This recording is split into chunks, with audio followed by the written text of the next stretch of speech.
Breaking news with Paul Toole. Hello and a very warm welcome. The Cal League, the first Crip softball league in Los Angeles, presents its coffee table book of 500 Black Unity pictures by author L.A. Nutt. The Cal League uplifting families, communities and ending the sickness of gang violence that has plagued black communities for over 50 years. The Cal League players form a Crips on 11 teams backed by their communities create a safer environment for all LA communities. That's all for now. Thanks for watching. Until next time, goodbye.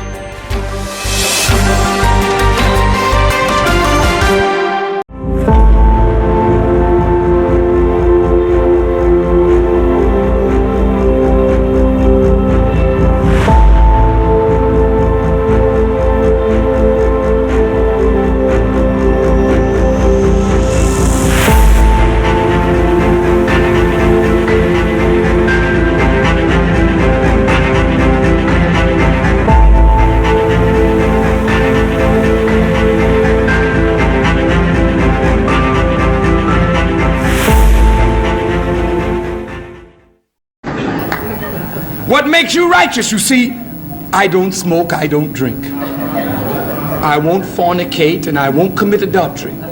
I don't smoke dope. Go ahead, brother. Go ahead. And I say all my prayers every day. And I give whatever I can in charity. Yes, sir. And what else do you do? But what do you mean, what else? Is there something else? That's nothing. That's vanity. So you don't smoke, so what? So you don't drink. You don't use drugs. So what? What are you doing to better the condition of others? What are you doing to reform where you live? And if you do nothing to reform society with the knowledge you have received, then you are guilty of concealing knowledge. And that is a cardinal sin. As young men growing, trying to make a difference in our neighborhoods, and things just kind of got out of hand. And I want to personally apologize to the world for our part in turning LA into the melting pot of ignorance. I'm apologizing for myself, I'm apologizing for Tookie, I'm apologizing for Buddha, I'm apologizing for Mad Dog, I'm apologizing for every Crip that came up in my era. Because we truly didn't know. We were just trying to do something constructive.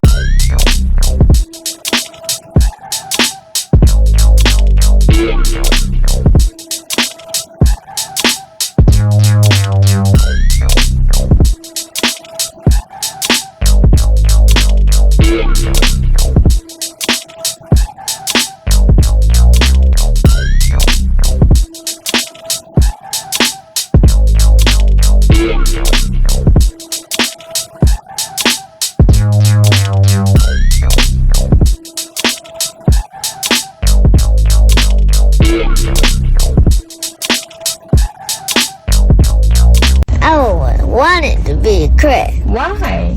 Cause my hoodie like this. What do Crips do?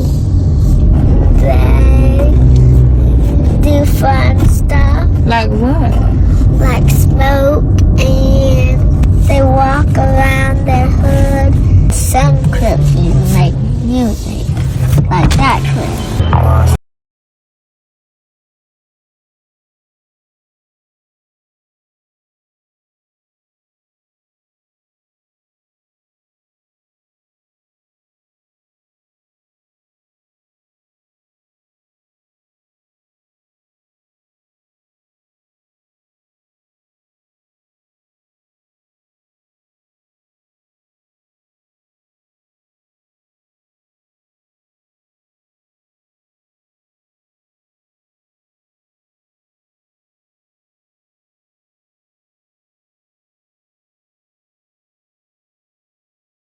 every group on this earth understands that you're in a team relationship. Racism is a team sport. It came into existence as a team. You play as a team or you lose by default. And only with black folk do people get upset when black folks start talking about coming together and uniting and working together and cooperating together, buying from each other and supporting each other. You know why? For a simple reason that everybody understands. When you come together and unify, that signifies strength. And right now, everybody right now is pimping and hustling black folk. They've been pimping and hustling black folk for 400 or 500 years. We spend approximately 97% to 98% of all our money outside of our own community, as an example. And we don't practice group economics. We don't practice group politics. All that makes, when we spend 98% of all our money outside of our community, what that does, it makes the other groups enriched. They now are living off of two incomes. They live off of 100% of their money and 98% of our money. And what are we left with is 2%.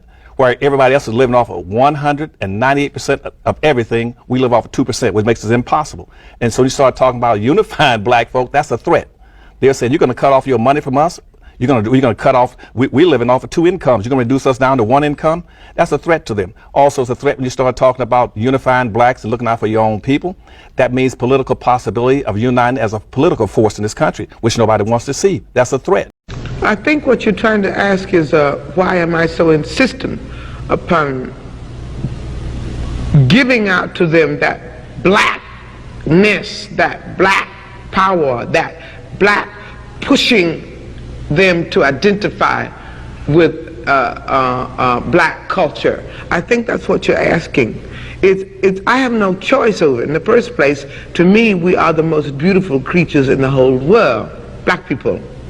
I mean, and I mean that in every sense, outside and inside. And to me, we have a culture that is surpassed by no other civilization, but we don't know anything about it.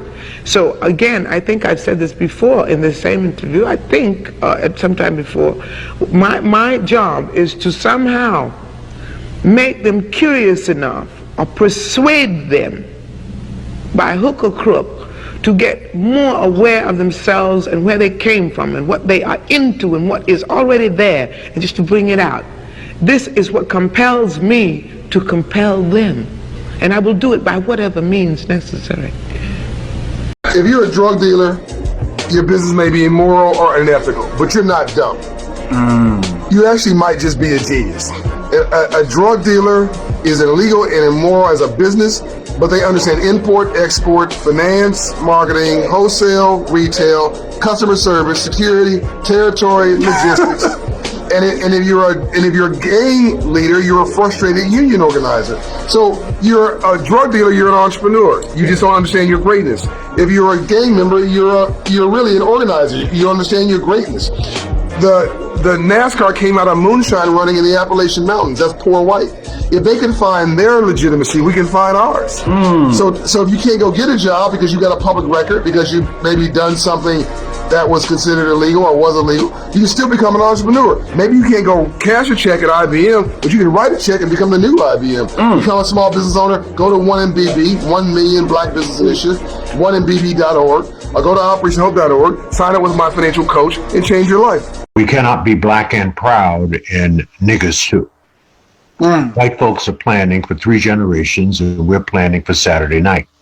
The goal for us is to win, not to look like we're winning. I would rather carry a plastic bag with $5,000 in it than to carry a $5,000 Louis Vuitton bag with $100 in it. You just looking like you winning. You ain't winning. Louis Vuitton is winning, Nike's winning, Armani is winning, Gucci's winning. It is interesting to me that the rich stay rich by pretending to be poor, and the poor stay poor by pretending to be rich. And if we do not fix this level of financial illiteracy, lots of reasons why we are at the bottom of every single economic statistic that matters. Don't be following no bullshit, because bullshit will get you killed. Real shit will get you killed, but bullshit will get you killed for sure. Y'all have got to watch this. You know, I seriously don't understand why I have to constantly put up with these dumbasses here every day. Between these ungrateful black kids who can't test their way out of a paper bag, or these teachers who don't get it, how hard is it to get these students to meet their grade level expectations? Lawrence and Ravenel should have never been hired. And don't let me get started on DJ. I'm going to drag his black ass out of here one way or another. I'm going to get something to stick. I'm just so sick of the inadequacies of these people. And if I have to get one more complaint from one more Jew in this community, I'm going to join the other side. No, no, no, no. Don't you worry. Nikki Haley came out the other day and she told us that America is not a racist country. And don't forget, Tim Scott told us a few years ago the same thing. America is not a racist country. So, yeah, we good. We good.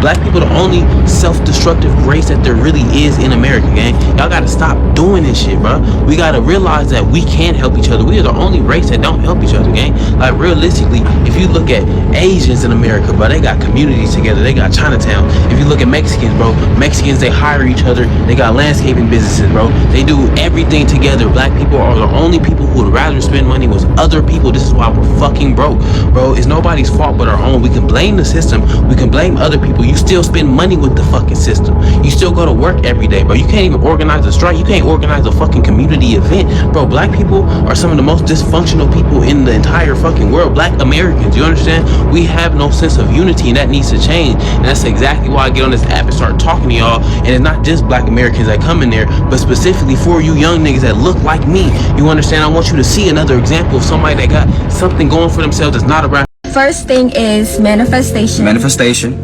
The law of attraction. Law of attraction. Crystals. Crystals.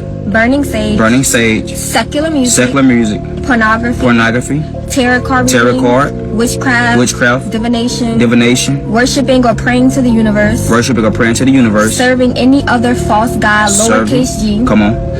Astrology. Horoscopes. Playing the zodiac sign. Absolutely. Abortion. Abortion. Evil eyes. Evil eyes. The hamster, which is the hand with the eye in the middle. Going to mediums. Mediums. Going to psychics. Psychics. Angel numbers. Angel numbers. These are all like new age occult. New age occultism. Well. You shouldn't be doing yoga. Somebody know what they're talking about. We ain't gonna go to week. Somebody know what they're talking about. Keep going. You shouldn't be doing yoga. Yes. You shouldn't have dream catchers. Yes. You shouldn't have spirit guides. Yes. Meditation. Absolutely. And yes, that's the list of it. Absolutely. So I want a lot of you guys to understand something, that these things are demonic. The Bible gives us very clear instructions on what not to indulge in.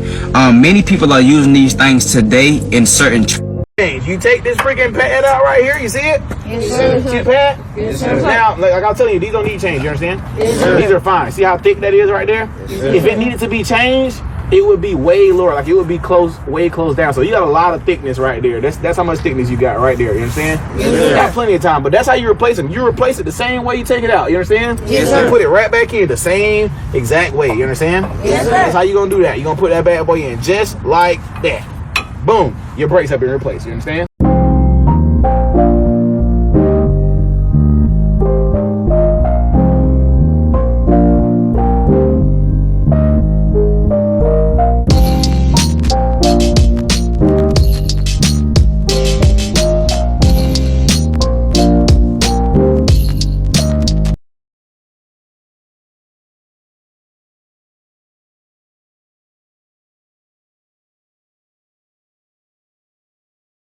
You mentioned that blacks will be pretty much a permanent underclass in America by the year 2015. Why the year 2015? 2015 because what I've concluded from analysis is that there's going to be a converging of social factors nationally and internationally that's going to place blacks in a permanent status of underclasship. And we anticipate by that point in time, based on all the research that's coming to us, that the next generation of whites is going to be more anti-black than they've been since the Civil Rights Movement. 2, we anticipate by the same token about 86 million Hispanics coming into the United States and about 41 million Asians by that point in time, which is going to kick black folk out of being the minority in the society down to a minority. We've been number 2 in the society for 400 years as a group. We're going to become number 4.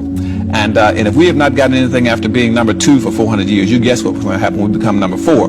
Because at that point in time, all the new groups coming into America, they're coming in higher than we are, because this country operates off of a preferential acceptance program, which means that groups are coming in based on skin color. They're going from the lightest down to the darkest. Light, yellow, brown, black.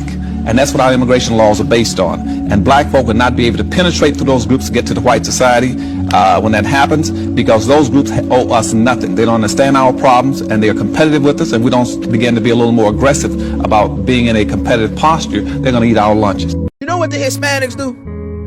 20 of them will be in one house. Black neighborhoods, while we fighting over who block that is, the Hispanics came in on the west side. They started with 20 of them in one house.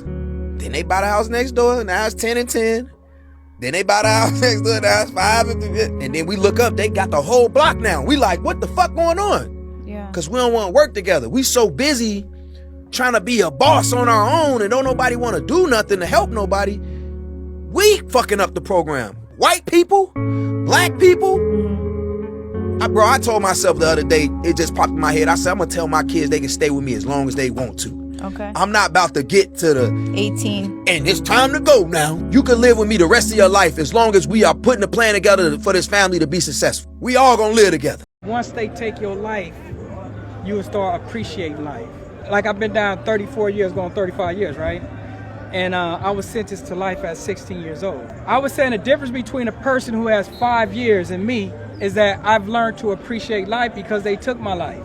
This person who didn't, he know that within 5 years he'd be going back home. A lot of people talk about rehabilitation. Rehabilitation starts with self. It don't start with the programs, none of that. It starts with self. If you want to rehabilitate, you got to start with self. You got to believe in it. You got to change your mindset. Because if you don't change your mindset, you're going to continue to repeat the things that get you caught up. I just came from the park, and it's this kid teasing me because I have felines on. Now, mind you, I am not a material person. I just wear felines because, you know, I like the color, and I think they're cool. They might not be what's popular today, but, you know, that's what I like. So, you know, I told the kid, it's not about what I have on my feet, it's about what I have inside my head. No matter what I'm wearing, no matter what I have on, it's about my information, the knowledgeable things in life. These sneakers are not even going to fit you in 20 years from now. So it's about what you have in your mind, your wisdom, your knowledge, the power to inspire others. And parents, please don't raise your children like the materialistic type, because, you know, once they don't have Jordans on or cool clothes, they're going to feel like they're not important. They're going to feel like they need the golden or the Jordans or the cool stuff, the popular stuff, to make them feel important.